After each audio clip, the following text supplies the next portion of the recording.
Voici mon épouse. Chérie, voici les frères Leroy et Paul Kopp de Los Angeles, en Californie. Bienvenue chez nous, frère Kopp. Frère Branham, le Seigneur a utilisé votre don dans les réunions au Calvary Temple à Los Angeles, discernant le cœur des hommes et leurs maladies. C'était merveilleux.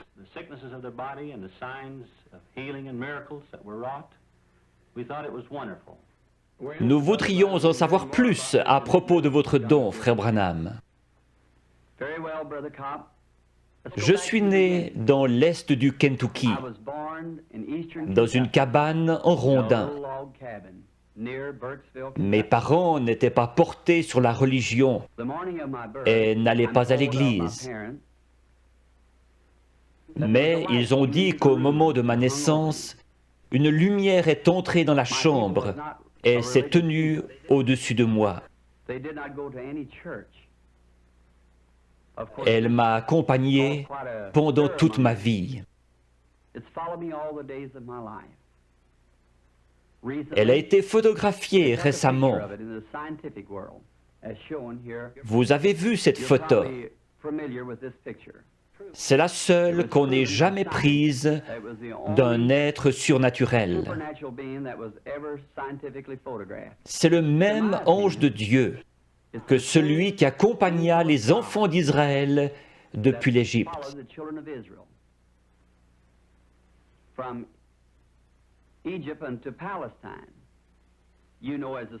C'était l'ange de l'Alliance, notre Seigneur Jésus-Christ.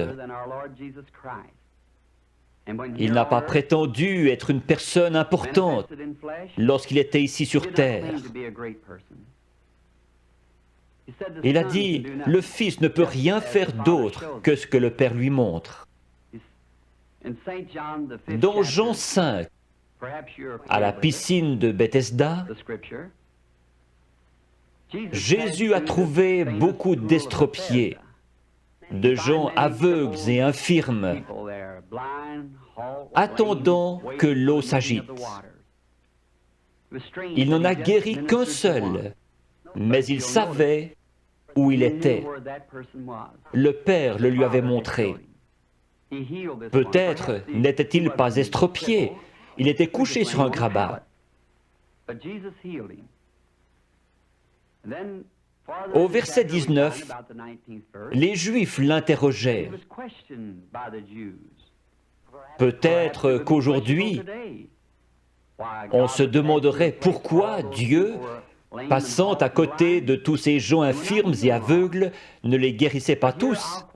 Mais il a dit, en vérité, je vous le dis, le Fils ne peut rien faire de lui-même. Il ne fait que ce qu'il voit faire au Père. Son ministère s'appuyait sur des visions venant de son Père. Son ministère ne devrait-il pas se poursuivre comme il l'avait promis à ses disciples? Vous ferez aussi les œuvres que je fais, et vous en ferez de plus grandes, car je m'en vais au Père. Encore un peu de temps, et le monde ne me verra plus. Mais vous, vous me verrez. Je serai avec vous, et même en vous, jusqu'à la fin du monde. Jésus-Christ, le même hier, aujourd'hui et pour toujours. Je crois que c'est une confirmation, aujourd'hui, de la résurrection de Jésus-Christ, qui vit au milieu de son peuple et accomplit les mêmes signes et prodiges que lorsqu'il était sur terre. Lorsque j'avais 7 ans, nous sommes partis du Kentucky pour l'Indiana, tout près de mon domicile actuel.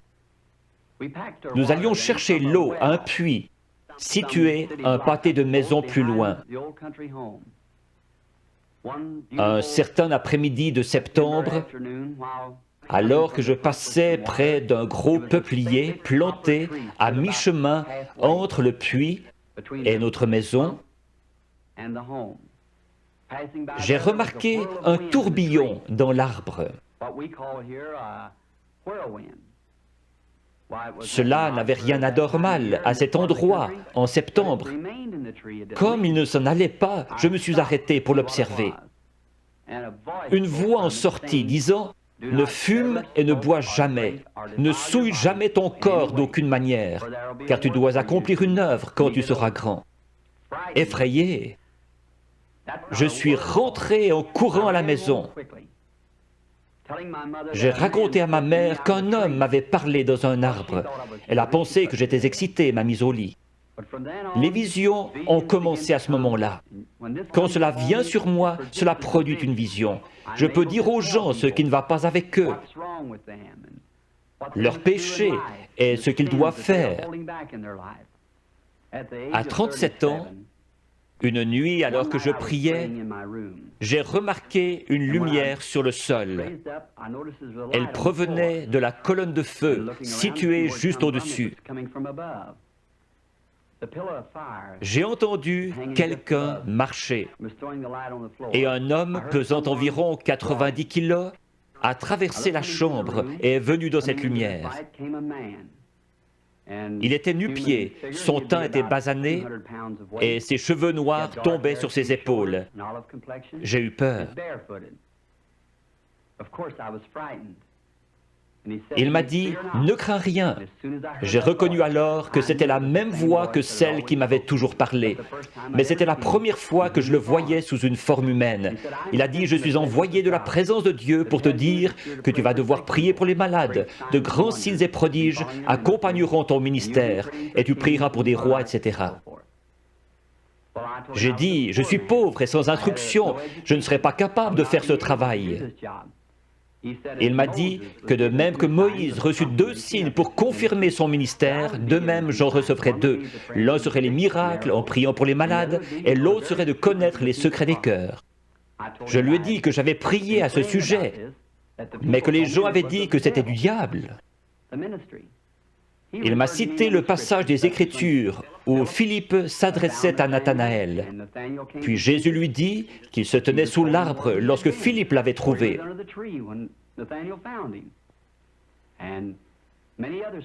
Il y avait la femme au puits, à qui Jésus avait dit qu'elle avait eu 5 maris. Elle courut à la ville, déclarant « Celui-ci est le Christ ». Et beaucoup d'autres passages encore. Je lui ai dit alors que j'irais. Il m'a assuré qu'il serait toujours avec moi. Vous, frère Cobb, et le monde aussi connaissez les grandes choses qui se produisent dans le ministère. Nous nous demandions si je me souviendrais longtemps de ces visions. Il y a 4 ans, j'en ai eu une d'un petit garçon, gisant mort au bord de la route, qui avait été frappé par une voiture et qui devait ressusciter. Je l'ai raconté à tout le monde, aux États-Unis et au Canada, et l'ont écrite dans leur Bible. Un jour, alors que nous traversions la Finlande, nous avons vu un attroupement au bord de la route.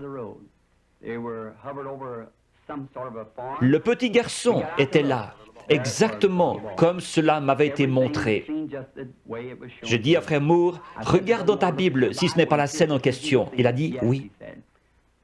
Je me suis agenouillé et demandé au Seigneur Jésus de confirmer sa parole et ce qu'il m'avait montré. Le garçon était ramené à la vie par notre Seigneur Jésus. Il est vivant aujourd'hui. Frère Copp, ce ne sont là que quelques-unes des choses que notre Seigneur Jésus est en train d'accomplir aujourd'hui dans le ministère qu'il m'a donné.